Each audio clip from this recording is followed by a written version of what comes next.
Hello friends, welcome on my channel Sania learning tutorial and this is Sania. आज के इस video में आपके कमेंट से वीडियो अपलोड कर रही हूँ content analysis, text book analysis, जो कि मैथ स्ट्रीम से है।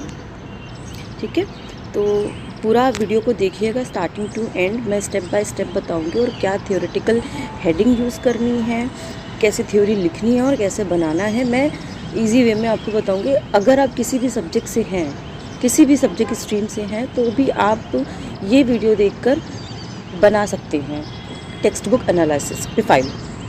ठीक है, तो वीडियो को पूरा देखिएगा। अगर आप चैनल पे नए हैं तो सब्सक्राइब कर दीजिए, क्योंकि आगे कंटिन्यू मैं बहुत सारे वीडियो अपलोड करती रहूँगी जो आपके लिए ही हेल्पफुल होगा।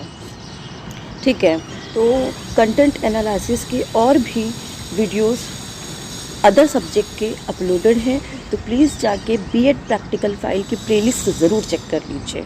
इसमें आपको बहुत सारे बीएड के प्रोजेक्ट्स देखने को मिल जाएंगे। तो चलिए वीडियो को आगे स्टार्ट करते हैं, बहुत ज़्यादा लंबी नहीं बनाएंगे वीडियो। ठीक है, तो यहाँ पे सबसे पहले आप इंडेक्स देख रहे होंगे। ठीक है, आपको इंडेक्स बनानी है। आपका एक फ्रंट पेज होगा, फ्रंट पेज के बाद आपको इंडेक्स बनानी है।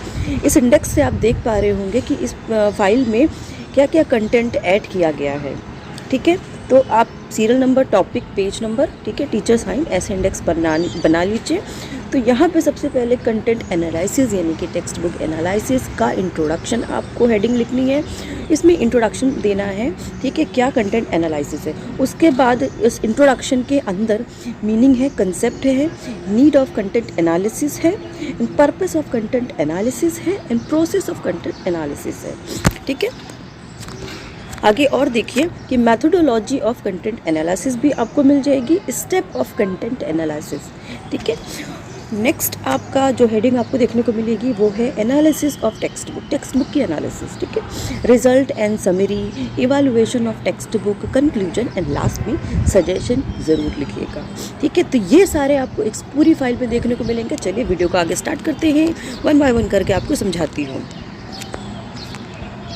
ठीक है, कंटेंट एनालिसिस सबसे पहले ये एक इंट्रोडक्शन का पार्ट है, कंटेंट एनालिसिस। ठीक है, इसमें आप मीनिंग लिख देंगे कि कंटेंट एनालिसिस, अगर कह सकते हैं टेक्स्ट बुक एनालिसिस, क्या मीनिंग है इसकी। ठीक है, ये आप पढ़ लीजिएगा कि content analysis is a research method use to identify pattern as recorded communication. To conduct content analysis, you systematically collect data from a set of text which can be written, oral and usual.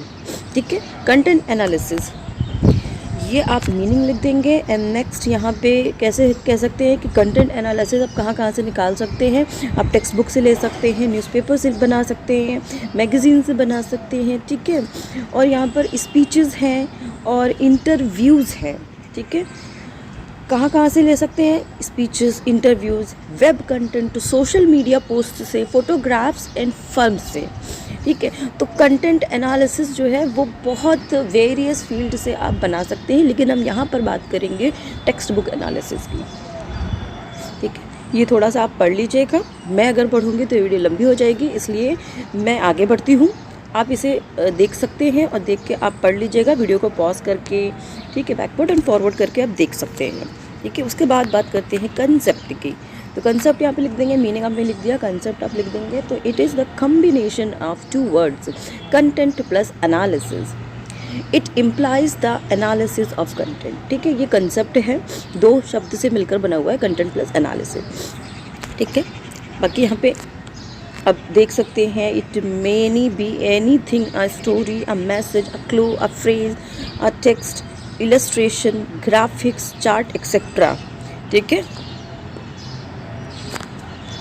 तो ये आप पढ़ लीजिएगा। Next यहाँ पर ये भी देख लीजिएगा।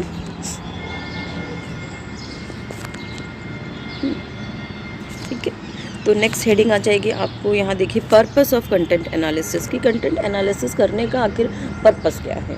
ठीक है, ये आपको जानना ज़रूरी है और लिख लीजिएगा अपनी फाइल में। To explain and desirable the promoting practices और conditions, to identify concept, believe, thinking, presentation in text book in similar book.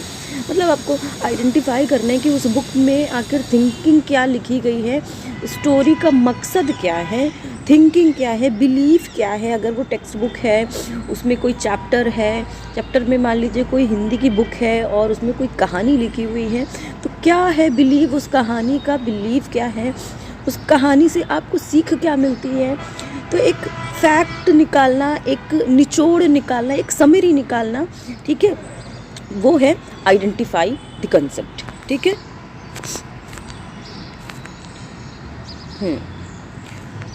यहाँ पे देख लीजिए, to locate the use of difficulty, right, difficulty of presence in text book, यानी कि जो text book है, कि आप ये भी चेक कर सकते हैं कि टेक्स्ट बुक की थिंकिंग तो आप जान ही रहे हैं, लेकिन उस टेक्स्ट बुक में क्या ईजीनेस है, क्या डिफ़िकल्टीज़ हैं, ये आप समझेंगे।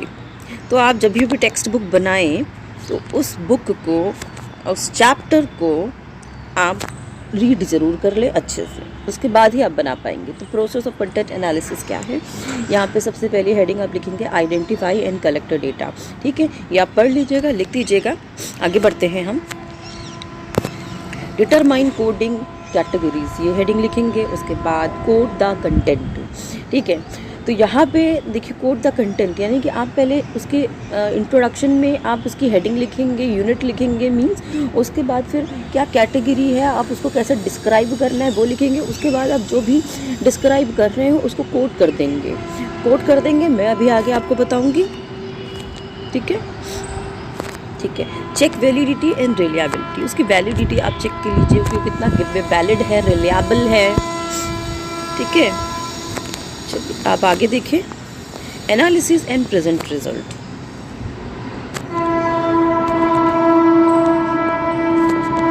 Methodology of content analysis. ठीक है, मैं फिर से कह रही हूँ, मैं इसलिए जल्दी इजी वे में बता रही हूँ।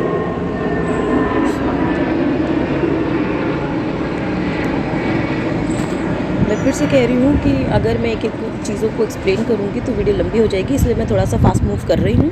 तो यहाँ पर आप हेडिंग देख लीजिएगा, अंदर का कंटेंट आप पढ़ के आप लिख सकते हैं।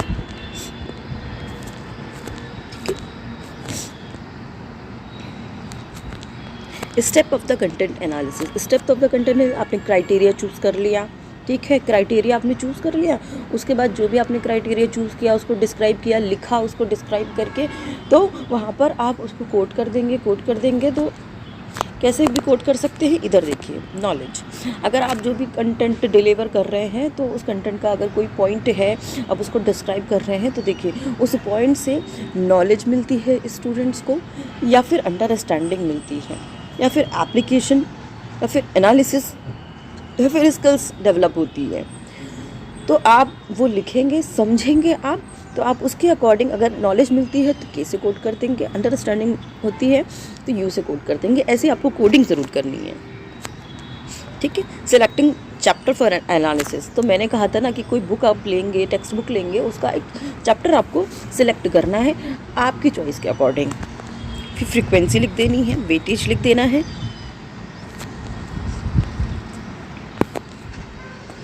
Analysis, what is analysis. ठीक है, क्या एनालिसिस कर रहे हैं वो लिखेंगे कि कौन सी बुक यूज़ कर रहे हैं, कौन सा बोर्ड है, उस बुक का कौन सा बोर्ड है और कौन सा चैप्टर यूज़ कर रहे हैं। ठीक है, और आपका सब्जेक्ट क्या है वो आप यहाँ पे लिख देंगे एनालिसिस में, आप किस पे एनालिसिस कर रहे हैं। तो ये इतना इंट्रोडक्शन यहाँ पर आपको देना है।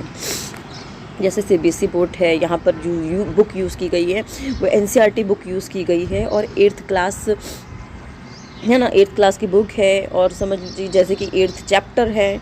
ठीक है, तो ये आपको यहाँ पे लिख देना है, राइट। ठीक है,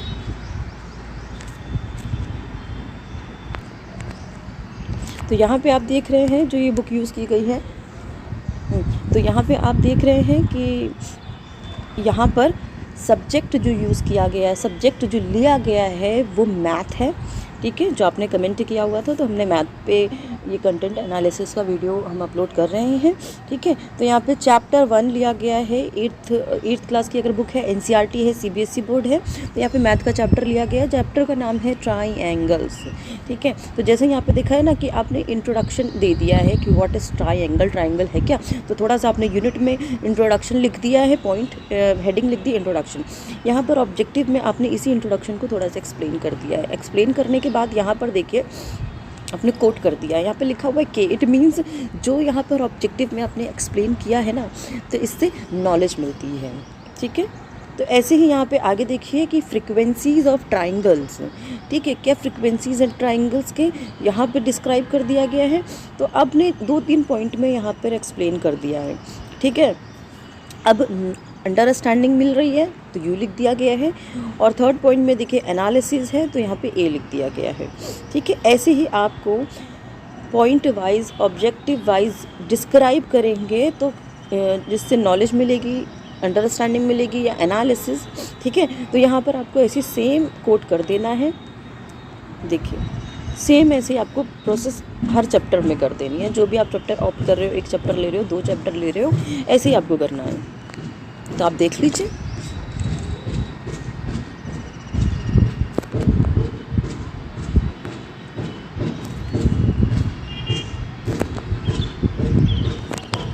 अब यहाँ पे देखिए जब आपने कोडिंग कर दी है ना, तो यहाँ पर आप एक टेबल बनाएंगे।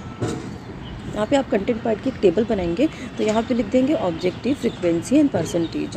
ठीक है, यहाँ पर जितनी भी कोडिंग थे ना, KUAN, एनालिसिस, सिंथेसिस, ये आपको लिख देना है, टोटल करके लिख देना है। फ्रीक्वेंसी कैसे आप करेंगे कि देखिए आपने अभी एक चैप्टर पे बनाया था ट्राइंगल पे। ठीक है, तो उस जितना भी आपने एक्सप्लेन किया था, आप उस हर एक पॉइंट में, उस चैप्टर में हर एक पॉइंट पे कितनी बार नॉलेज मिली है, तो वो आप काउंट करके लिख देंगे। जैसे 3 बार नॉलेज मिली है, आपने 3 बार के को कोट किया है ना, तो ये 3 लिख देंगे। यहाँ पे आपने अंडरस्टैंडिंग 7 बार यू कोट किया है ना, तो यहाँ पे 7 लिख देंगे। ऐसे ही एनालिसिस आपने एक ही बार तो कोट किया था ना, तो यहाँ पे 1 लिख देंगे वैसे ही।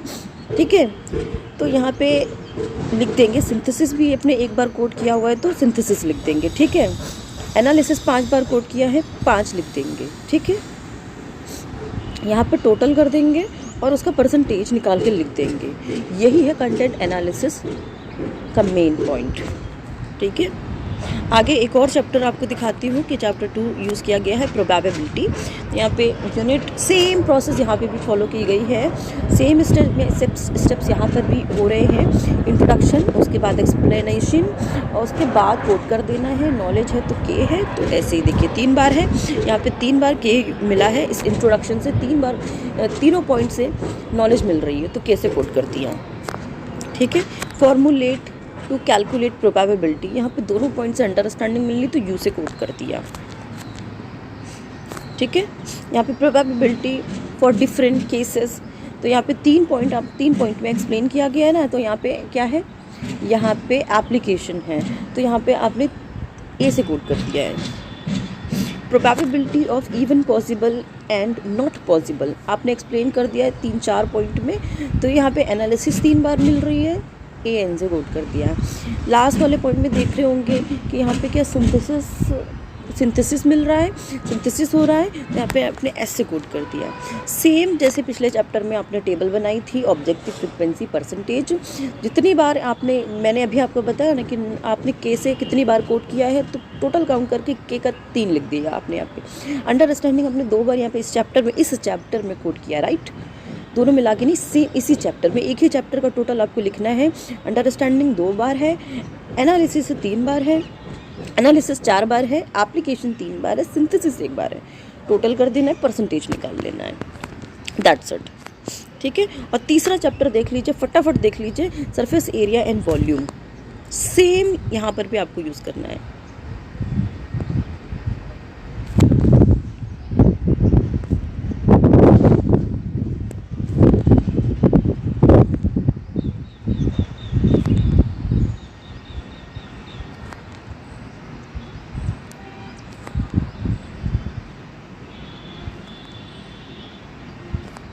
अब यहाँ पे देख लीजिए कि मास्टर टेबल आपको बनानी है।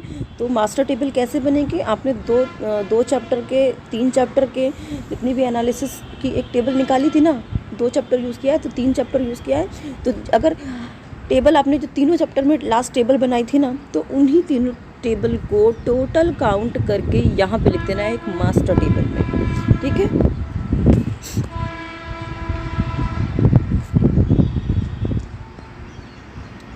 जैसे कि यहाँ पे देख लीजिए, आपने अगर नॉलेज तीनों चैप्टर से नॉलेज कितनी बार हो रहा है, तो तीनों चैप्टर का आपने काउंट करके यहाँ पे लिख दिया है। अंडरस्टैंडिंग तीनों चैप्टर में कितनी बार आपने कोट किया है, तो आपने यू से टोटल यू को कोट करके टोटल यहाँ पे लिख दिया। ऐसे ही आपको मास्टर टेबल बनानी है। फिर सेम प्रोसेस परसेंटेज, लास्ट में रिजल्ट एंड समरीज लिख देंगे। यहाँ पे 3 चैप्टर यूज़ किए गए हैं, 9th क्लास है, मैथमेटिक्स की सब्जेक्ट है, CBSE बोर्ड है, ठीक है।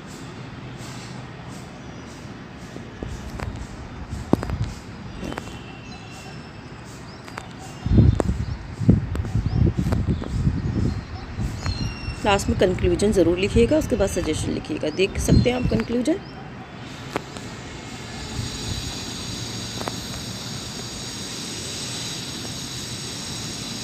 सजेशन आप जो भी दे सकते हैं, आप अपने अकॉर्डिंग सजेशन दीजिएगा।